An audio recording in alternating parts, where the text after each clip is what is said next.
Spiegel TV, die Themen. Susanne Albrecht und das andere Deutschland.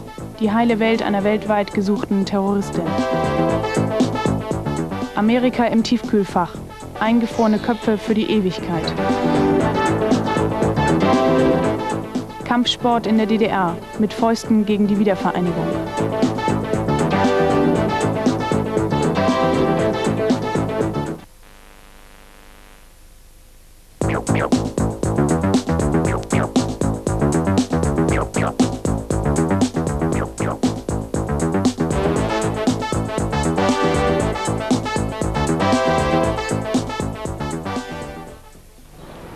Sportliches Erbe längst vergangener Tage. Ein Erholungszentrum im Osten von Berlin. Noch vor kurzem Vorzeigestück Erich Honeckers, heute Brutstätte für den neuen deutschen Aufbaukampf. Im Land der allgemeinen Vorfreude wird hier der Ernstfall der Einheit bereits in die Tat umgesetzt. Bevor der staatliche Geldhahn ganz versiegt, sattelte man um auf Sportarten mit Zukunft. Das neue Lernziel heißt Töten mit fernöstlichem Flair.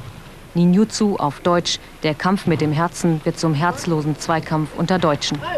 Den Gegner ausschalten, ihm in Sekundenschnelle das Genick brechen, ein Wissen, das den DDR-Bürgern jahrelang vorenthalten wurde. Wenn man schon sieht, jetzt mit dem Fußball-Rauditum und so jetzt auf dem Alex, wenn da was da los ist da. Und man treibt sich ja oft auf dem Alex rum. Da hat man ja nur ab und zu Schiss. Und man sich verteidigen können. Sie würden das auch anwenden, wenn... Ich würde dann anwenden, aber bis jetzt bringt das noch nicht viel. Da kommt noch was dran. Wie weit möchten Sie sich ausbilden lassen? Was möchten Sie können? Solange wie es geht, bis ich perfekt bin. So wie der Meister will auch der Schüler töten können. Schnell und schmerzhaft. Ein glatter Armdurchbruch, ein gezielter Schlag ins ungeschützte Gesicht, ein gemeiner Fußtritt in den Genitalbereich. Zum Schluss die Nieren pieken, bis der Gegner vor Schmerz halb wahnsinnig wird und schließlich mit geübtem Griff die Arme bis zum Anschlag auskugeln. Der abschließende Stoß ins Gesicht ist dabei Ehrensache. Geht eben weiter wie andere Sachen. Wa? Bei Sport ist es doch irgendwo ein bisschen fair und hier fehlt ja eine ganze Menge Fairness schon. Wa? Also weil man ja dann, na, weiß ich, mit dem Finger ein Auge pieken ist nicht fair oder so, wa? Oder am Ohr ziehen und so. Wa? Aber das möchten Sie lernen? Ja, am Ohr ziehen kann ich schon vorher, glaube ich, aber irgendwie, weiß ich nicht. Ja, so interessiert mich einfach mal, fasziniert mich irgendwie. Wa? So, sagen wir mit geringem Aufwand jemand irgendwo besiegen zu können, also geringerer Aufwand, also geringere Kraft und alledem. Daumen und den Zeigefinger. Wer den schmerzhaften Todesgriff zwischen Daumen und Zeigefinger beherrscht, erledigt selbst den stärksten Gegner spielend. Ninjutsu, ein Sport ohne Tabus und ohne Regeln. Alles ist erlaubt, Hauptsache das Opfer liegt reglos am Boden. Der Kämpfer muss entscheiden, wann Schluss ist. Manchmal fällt das schwer. Ein Gefühl der Sicherheit für die unsicher gewordenen jungen Männer der DDR, die noch nicht wissen, wie hart der Westen zuschlagen wird. Ja, ich meine, Selbstverteidigung ist eine Sache, die jetzt zur Zeit doch ein bisschen wieder aktuell wird. Warum? Durch die Einheit Deutschlands kommt doch eine Menge Kriminalität bestimmt rüber. Und da ist es vielleicht auch nicht verkehrt, wenn man so etwas erlernt. Zumal die Leute, die lernen Karate, weiß ich und alles. Und da ist jetzt so eine Sache. Da kann man friedfertig auf der Straße laufen und dann plötzlich Opfer sein. Sagen wir jetzt von Skins aussehen oder weiß ich was. Haben Sie da eine bestimmte Gruppe, wo Sie meinen, vor denen müssten Sie sich schützen? Naja, als erstes so gesehen, naja doch, die Skins. An sich jetzt, die Autonomen fangen ja jetzt auch an irgendwie. Skins, Autonome und Bessis sind die neuen Feindbilder, auf die man sich hier zumindest körperlich vorbereitet. Der in Ostberlin einzigartige Kampfsportkurs ist restlos überfüllt. Weitere Interessenten werden abgewiesen. Aufbruch zum letzten Gefecht. Mann gegen Mann. So ist die freie deutsche Jugend schon jetzt konkurrenzfähig, zumindest im Straßenkampf. Guten Abend, meine Damen und Herren. Wenn zwei das gleiche Feindbild haben, ist es eine Gemeinsamkeit, die nicht unbedingt zu inniger Freundschaft führt, aber zumindest zu einer Art Verbundenheit. Vielmehr mag es nicht gewesen sein, warum die Terroristin Susanne Albrecht ausgerechnet in der DDR Unterschlupf fand. Im Ostberliner Stadtteil Marzahn, einem ehemaligen Stasi-Wohnviertel, führte sie jahrelang ein bürgerliches und gänzlich unspannendes Leben. Standesgemäß verheiratet mit Kind und vor allem fernab von Gut und Böse. Die heile Welt einer weltweit gesuchten Frau. Nach dem blutigen Abenteuer Terrorismus wurde die DDR zum alten Teil einer müden Kämpferin. Susanne Albrecht wird nicht die einzige gewesen sein. Möglicherweise verbringt eine ganze RAF-Rentnertruppe im Osten ihren Lebensabend. Seniorenparadies DDR. Ein Film von Nicole Brock, Katrin Glocke und Kassian von Salomon. Man hatte sie im Nahen Osten vermutet, in Südamerika oder den USA. Doch sie lebte in einer Trabantenstadt am Rande Ostberlins. Eine der meistgesuchten Terroristinnen fand Unterschlupf in der Anonymität der Betonburg Marzahn, Rosenbecker Straße Nummer 3, 2. Stock links. Perfekte Tarnung im sozialistisch-kleinbürgerlicher Umgebung. Unverdächtig. Klaus Becker hat hier gewohnt. Diplomphysiker mit Frau und Kind. Und angeblich erfuhr er erst vor kurzem die wahre Geschichte seiner Ehefrau. Susanne Albrecht, Tochter aus großbürgerlichem Hause in Hamburg, geboren 1951. Mit 20 Jahren zu Hause ausgezogen, weil sie die ewige Kaviarfresserei satt hatte.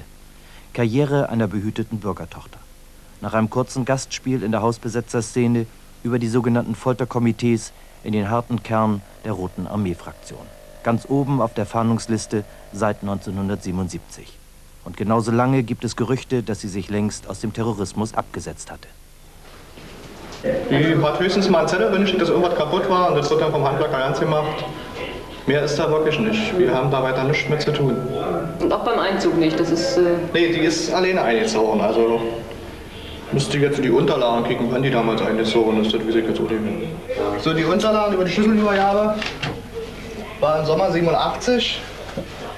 Und da wurden in Vertretung die Schlüssel übernommen für die Familie Becker. Wer das nun damals war, aber manchmal kommen die Mieter auch nicht selber und holen die Schlüssel, weil die Termine am Tage sind. Susanne Albrecht brauchte die Schlüssel nicht selbst abzuholen. Das besorgte der Staatssicherheitsdienst für sie. Die untergetauchte Westterroristin stand unter östlichem Staatsschutz. Der Stasi besorgte ihr neue Papiere auf den Namen Ingrid Jäger und gab ihr sogar die Genehmigung zu Reisen in die Sowjetunion und in den Nahen Osten. Als Gegenleistung erwartete der Geheimdienst offenkundig Informationen aus der bundesdeutschen Terrorszene. Eine lohnende Quelle. Nachdem Susanne Albrecht ihr Elternhaus im Hamburger Nobelvorort Othmarschen verlassen hatte, war sie langsam in den engeren Kreis der zweiten Generation der Roten Armee-Fraktion hineingewachsen. Es war die Zeit des Prozesses gegen die Gründer der RAF in der Justizfestung von Stuttgart-Stammheim. In der Haft war die Baader-Meinhof-Gruppe zu ihrem eigenen Thema geworden.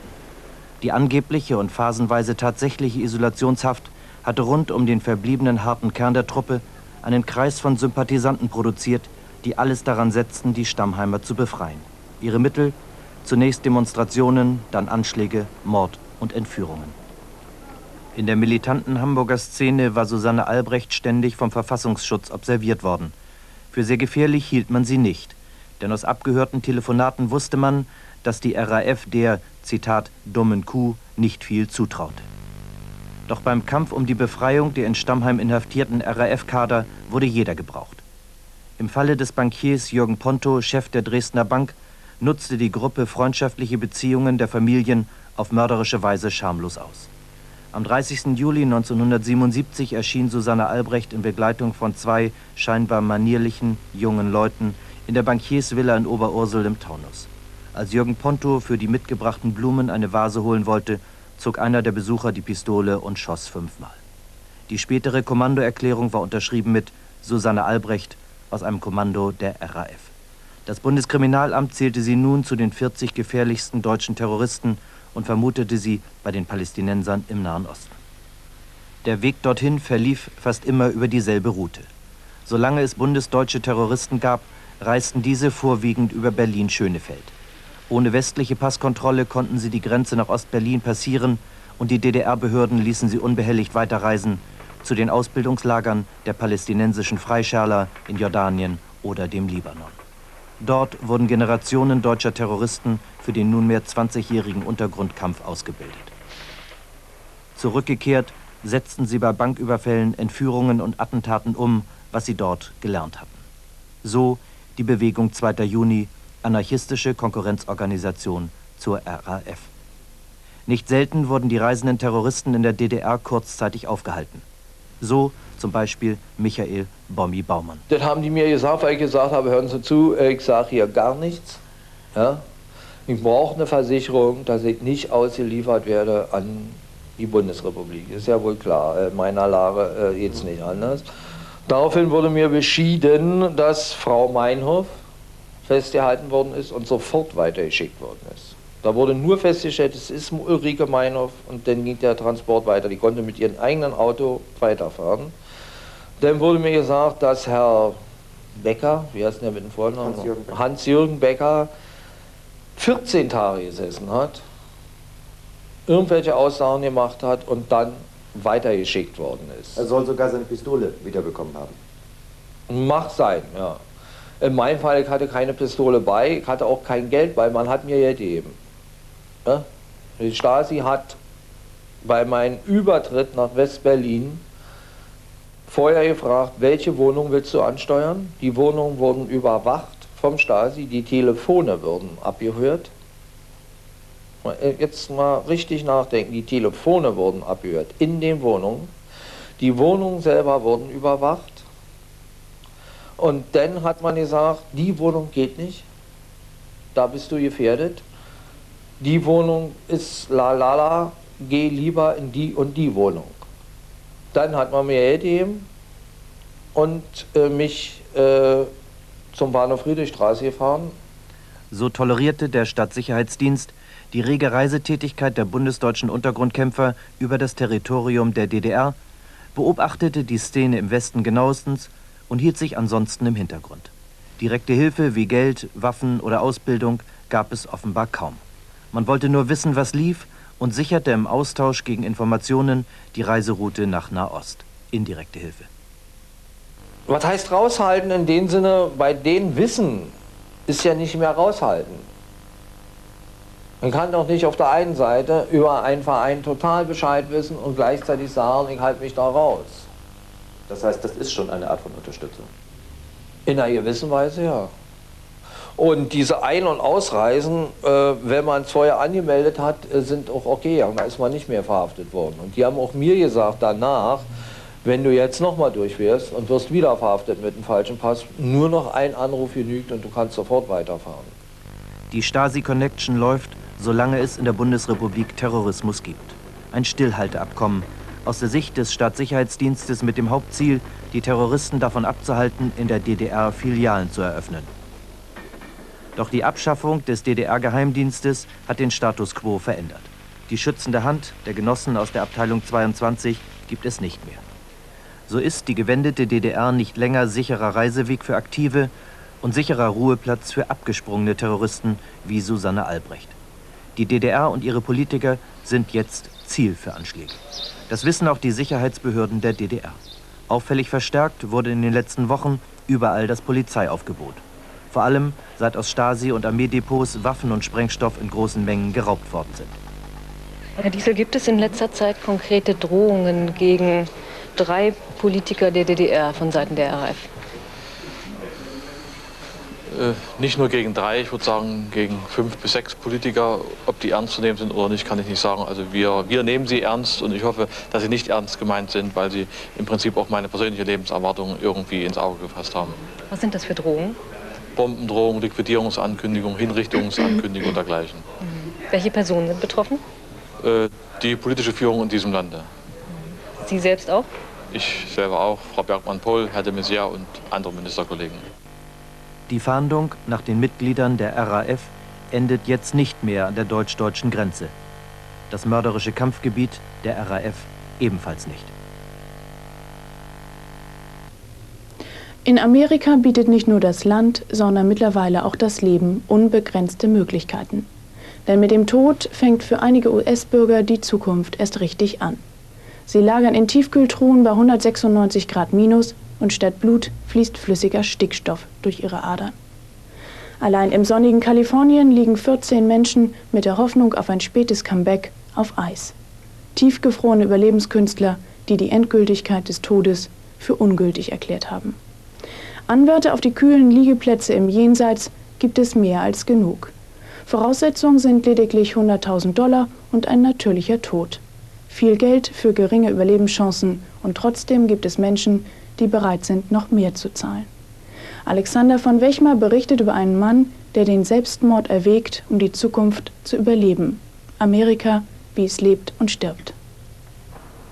Ein Todgeweihter auf der Reise in die Ewigkeit. Der Mathematiker Thomas Donaldson bereitet sich auf einen tiefen, kalten Schlaf vor. Er hat einen Gehirntumor und bevor er stirbt, will er sich einfrieren lassen. I would only do this if I was terminal, which would mean that there was only two choices available. Ich werde das nur tun, wenn man mir wirklich nicht mehr helfen kann, wenn mir also keine andere Wahl bleibt. Jetzt gibt es für mich nur noch 3 Möglichkeiten. Entweder ich mache so weiter wie bisher, oder ich begehe auf die eine oder andere Weise Selbstmord und hoffe dann eingefroren zu werden, oder ich sterbe einfach so. Die Chance, einfach weiterzumachen, gibt es für mich nicht. Deshalb will ich mich lieber jetzt und lebend einfrieren lassen.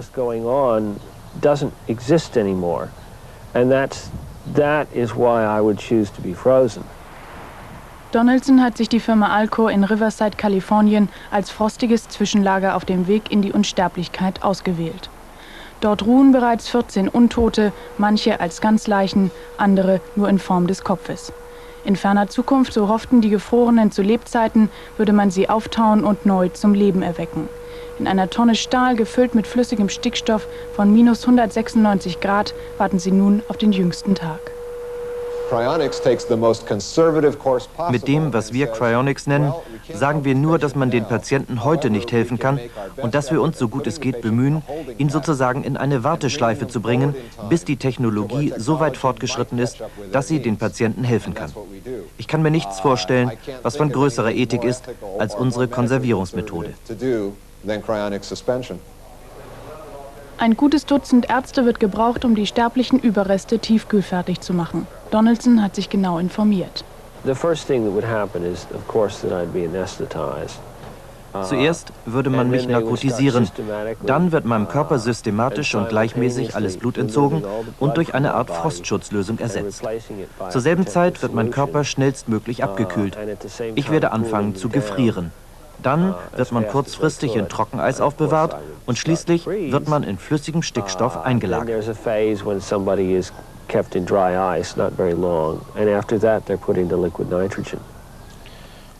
Soll Ihr ganzer Körper eingefroren werden? Nein, nur mein Kopf. Es geht um die Erhaltung des Gehirns. Einige Alcor-Kunden wollten sich auch in der Warteposition nicht von ihrem angestammten Körper trennen, was logischerweise logistische Probleme aufwirft. Der Manager rät zur Selbstbeschränkung auf den kühlen Kopf. Leute, die sich entschließen, nur ihren Kopf einfrieren zu lassen, meinen, dass ihre Identität im Kopf sitzt. Auch ich glaube daran. Das meiste von mir sitzt hier oben. Meine Erinnerungen, meine Persönlichkeit sitzen dort. Sie sind im menschlichen Gehirn materiell gespeichert. So gilt dem Kopf auch bei der Ganzgefrierung besondere Fürsorge. Der Rest ist eher Ballast. Natürlich ist die Hirnaufbewahrung billiger. Außerdem bietet sie dem Patienten mehr Sicherheit. Weil das Gehirn ein kleineres Paket ist, kann man es leichter handhaben und verstauen. Und man kann es deshalb über einen längeren Zeitraum sicher verwahren. Schon der Werbefilm von Alcor zeigt die Schwierigkeiten der Ganzkörperkühlung. Der Nirosta-Sarg ist tonnenschwer und nur energieaufwendig in Betriebstemperatur zu halten. Ein jahrhundertelanges Risiko. It is always possible for something to happen and go wrong. Es kann immer etwas schiefgehen.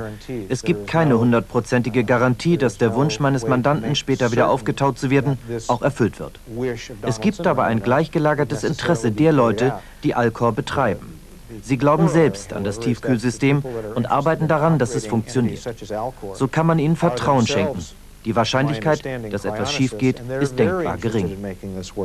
So that there's a very strong element of good faith, and the likelihood that something is going to go wrong is relatively diminished. Das Vertrauen in den technischen und medizinischen Fortschritt ist noch größer. Die tiefgekühlte Persönlichkeit könnte sich in ferner Zeit einen neuen Körper produzieren lassen. Wenn wir erst so weit sind, dass wir Körperzellen erneuern können, dann ist es gleichgültig, ob jemand an Altersschwäche, Krebs oder Herzleiden gestorben ist. Wenn wir das Leben selbst Zelle für Zelle manipulieren können, dann können wir den gesamten Körper in seiner optimalen Verfassung restaurieren. Wenn ich mich also mit 95 Jahren einfrieren und später reanimieren lasse, dann erwarte ich auszusehen wie ein 16-Jähriger. Donaldsons Ziel ist bescheidener. Indem er sich einfrieren lässt, hofft er, dem Tod zu entgehen. Der klassische Selbstmord aus Angst vorm Sterben. Well, I think that life is always hard. Das Leben ist zwar hart, aber ich kann mir dennoch keine Welt vorstellen, in der ich nicht leben möchte. Es wird natürlich Zeiten geben, in denen man mehr oder in denen man weniger gern leben möchte.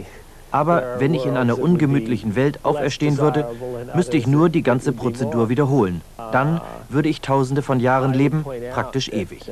Da hätte ich kein Problem, 100 unangenehme Jahre zu ertragen.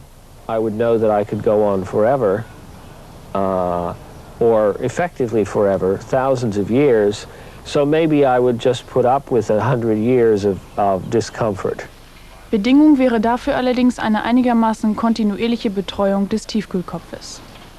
Should any entity that's holding chronically suspended bodies become bankrupt, wenn eine Firma pleite geht und niemand die Betreuung der eingefrorenen Körper übernimmt, dann tauen diese natürlich auf.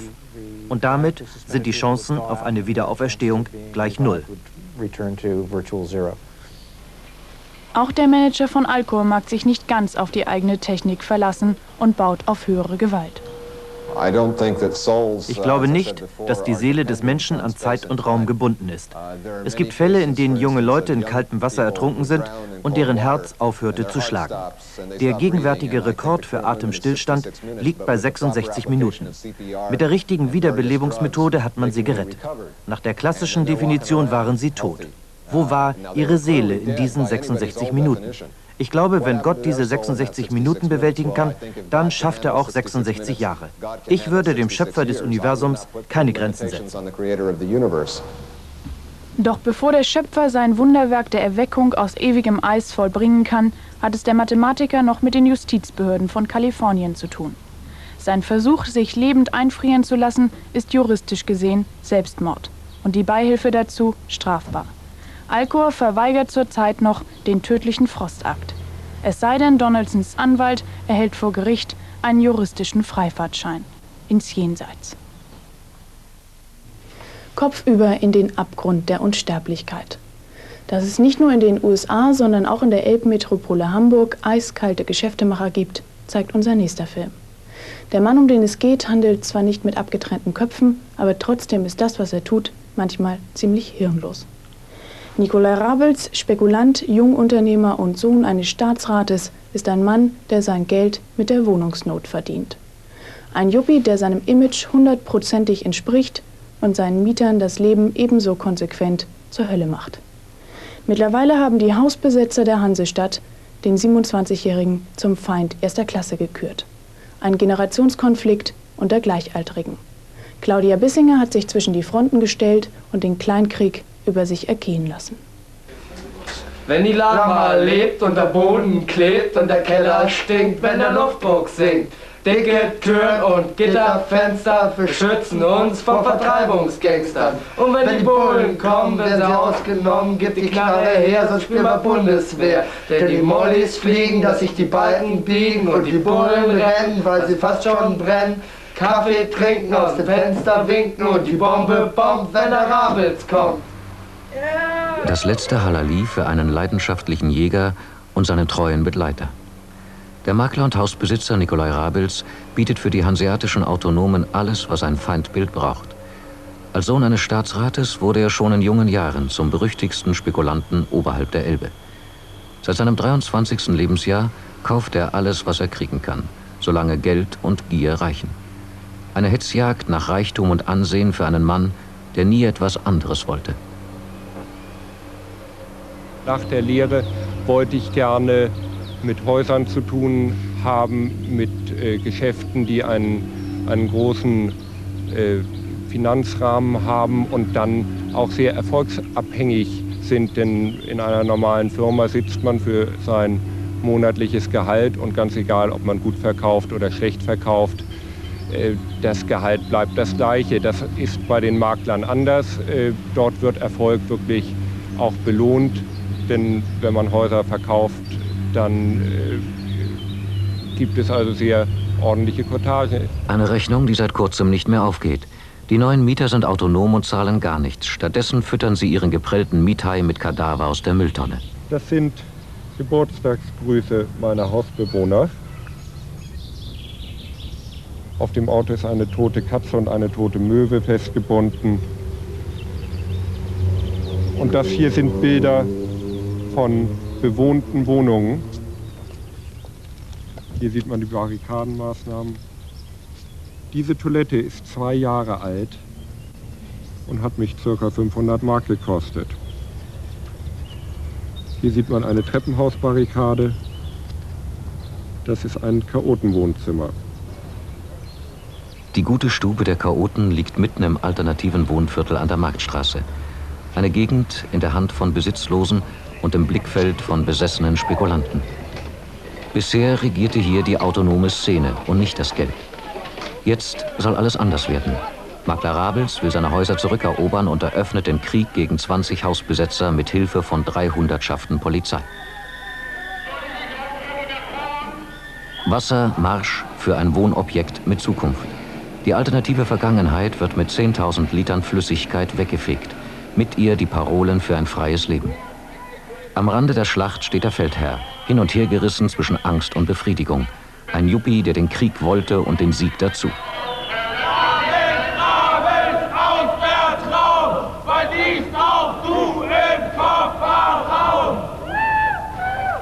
Das letzte Aufbegehren der Verlierer. Der Gewinner macht sich im Schutze der Staatsmacht davon. Für seine Gegner ist der große Kriegsherr schon längst auf Westentaschenformat geschrumpft. Gemeinsam holen sie zum Gegenschlag aus. Die autonome Hausbesetzerszene hat ja zur Jagd auf mich geblasen und sie haben sich alle Mühe gegeben, mir immer wieder Schaden zuzufügen. Sie haben 4 Autos von mir gänzlich zerstört, die Reifen platt gemacht, die Scheiben eingeschlagen,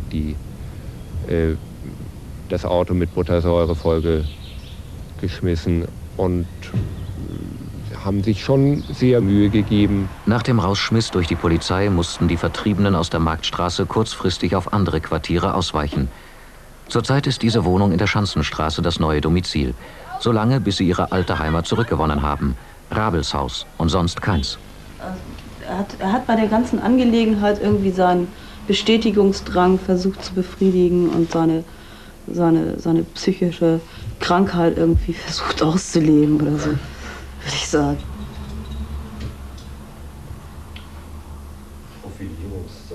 Also, was ihm auf jeden Fall gelungen ist durch den ganzen Konflikt, ist eben, dass er eben, naja, also er ist schon eine kleine Berühmtheit so. Also, wo Rabels auftaucht und erkannt wird oder so, ist er gleich Mittelpunkt in irgendeiner Form so. Einfach. Also das hat er auf jeden Fall erreicht so. Er ist berühmt und am Ende. Zumindest hat er erreicht, dass er jetzt wieder mit seinem Hausmeister Zutritt zu seinem Haus hat. Die ersten Schritte auf zurückerobertem Gebiet. Ein Erfolg, den Rabels der Polizei und vor allem seiner intensiven Vorarbeit zu verdanken hat. Schon vor der Räumung schickte der Jungunternehmer den Hausbesetzern seine ganz persönlichen Räumungskommandos vorbei. Schlägertrupps aus dem St. Pauli-Milieu klopften mit Baseballkeulen an die Tür der Autonomen, um danach ganz autonom loszuknüppeln. Grüße eines Hausbesitzers, die denen der Gegner in nichts nachstehen. Häuserkampf unter Gleichaltrigen. Die Folgen sind unübersehbar und lassen kaum noch erahnen, wie es einmal war. Seit Jahrzehnten wurde hier zwar Miete kassiert, aber nie renoviert. Das Dach ist schon lange verfallen und von der Decke tropft das Wasser. Es gab weder Toiletten, Bäder noch einen Briefkasten. Mit Einzug der Hausbesetzer wurde der Zustand zwar nicht besser, aber auch nicht viel schlechter. Ein paar großzügige Löcher in den ohnehin maroden Wänden schafften Freizügigkeit fürs freie Leben und handfeste Argumente für die drohende Räumung. So haben beide Seiten in Gemeinschaftsarbeit das Haus fast vollständig ruiniert. Den Rest erledigten die Wasserwerfer der Polizei. Zu guter Letzt verklagt Rabels jetzt die Behörde wegen Sachbeschädigung. Es ist grundsätzlich so, dass ich nach dem Gesetz über die öffentliche Sicherheit und Ordnung nicht Störer bin und damit die Polizei schadensersatzpflichtig ist für die Schäden, die sie am Gebäude anrichtet. Nikolai Rabels hat die Polizei gerufen, seinen Privatkrieg zu gewinnen und lässt nun den Steuerzahler dafür bluten. Eskapaden eines knapp 27-Jährigen. Die Hausbesetzer werden in jedem Fall wiederkommen. Die Polizei auch.